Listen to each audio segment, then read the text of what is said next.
అలాంటి దైవత్వాన్ని నీవు ఏ రీతిగా నీవు భావించగలవు? That self, how can you understand? నీ ఏ భావములు నీ యందు ఆవిర్భవించినప్పటికీ అది నీ యొక్క థాట్సే, All the feelings are the నీ reflections of యొక్క the thought. ఇమాజినేషనే.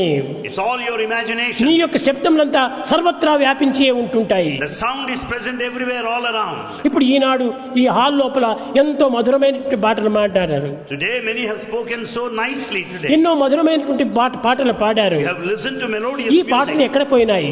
What happened to those sounds? సర్వత్రా చేరిపోయినాయి. The sounds are everywhere ఈ now. టేబుల్ లోపల చేరిపోయినాయి, It's here in the ఈ table. టేబుల్ పైన చేరిపోయినాయి, Here on the rostrum. ఆ పిల్లర్ లోపల చేరిపోయినాయి, There on the pillar. ఆ వాల్ లోపల చేరిపోయినాయి. The hall. భగవంతుని యొక్క వైబ్రేషన్ అనే శబ్దము సర్వత్రా వ్యాపించిపోతుంటది. The divine vibration sound is present everywhere. కనుకనే ఒక చోట ఉన్నది ఒక చోట లేదు అని చెప్పడానికి వీలు కాదు. You cannot say that this is here and missing there. నీకు వినపడినప్పుడు పలానా చోట పాడుతున్నాడు అనుకుంటావు, కానీ అది వినిపించకుండా సర్వత్రా లీనమై ఉంటుంటాది. As you listen, you think that sound comes from a place, but there is sound కనుకనే everywhere. సర్వత unnoticed. పాడిపాదం తత్సర్వతోచి శిరోముఖం, మన పాదం నుంచి శిరస్సు వరకు కూడాను వ్యాపించినటువంటి శబ్దమే. It is from top to toe. It is the sound that moves about.